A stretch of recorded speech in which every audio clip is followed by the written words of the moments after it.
299 na engagement. Hot topic talaga to ngayon. Nag-viral yung 299 pesos na engagement ring na ibinigay ni lalaki sa babae na nagreklamo yung babae dahil sa 8 years nilang pagsasama is binigyan lang siya ng 299 pesos na ring para sa kanilang engagement. Well, sa 8 years na yun, dapat kilala mo na yung lalaki, di ba? Sa inyong pagsasama ng ganong katagal. Dapat kilala mo na siya. Kung may pera ba siya, wala. Pero alam nyo guys, depende kasi yun eh. O huwag kayo magagalit sa akin na the thought na 8 years nyong magkarelasyon, naisipan niyang mag-propose sa'yo.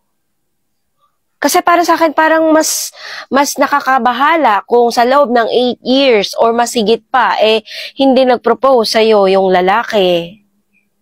Tapos, kayo pa din. Questionable yun, diba? Sa mga nagsasama dyan ng mas matagal pa, mag-propose na. Kahit mumurahing sing-sing lang yan, pwede na. Diba? Para sa akin, hindi ako mahilig sa mga mamahaling bagay or kung ano na yung kaya mong ibigay. Yun lang ang akin. Ang importante, ang pinakamahal kasi doon ay yung lalaking gusto kang samahan habang buhay. Diba? Yun yung pinakamahal. Yung pakakainin ka niya araw-araw, yung bibihisan ka niya at bibigyan ka niya ng pangangailangan mo sa buong till the end. Diba? Kagaya na lang nito guys, Dahil hindi ako mahilig sa mamahaling bagay, bumili ako nito sa TikTok. Ayan. Ginagamit ko yan guys. Ayan pa. Ginagamit ko yan guys. Diba? Tignan nyo, yung ring na Lucky Charm daw, naniniwala kasi ako Lucky Charm yan. Kaya kahit mura lang siya, kahit 45 pesos lang siya, sinusuot ko, ginagamit ko. Kasi hindi talaga ako mahilig sa mga mamahaling bagay. Or kung mahal man niya, ibibigay niya sa akin, good. Okay. Matutuwa ako. Pero kung mura man yan, okay lang din sa akin. Hindi ako namimili. Diba? Bagay lang yan, material lang yan.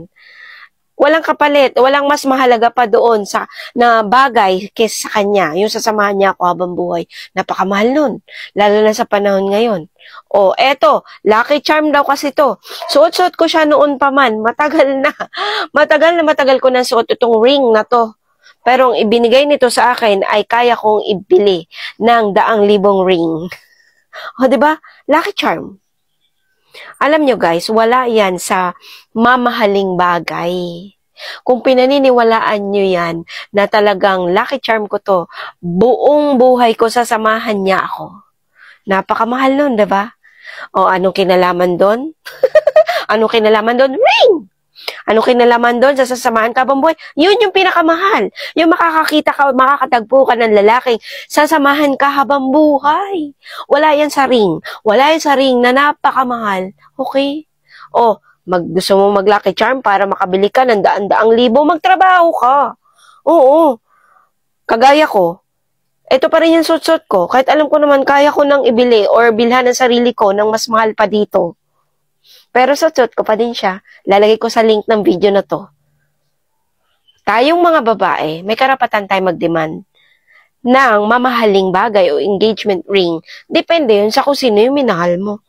Kung yung lang mumurahin ang kaya niyang ibigay sa'yo, dahil alam mo namang wala siyang pera, sa 8 years na yun, dapat kilala mo siya na wala siyang pera, diba? Kung yun lang talagang kaya niya ibigay sa'yo, ba't ka nagde-demand? Hello? Mag-check out na lang kayo.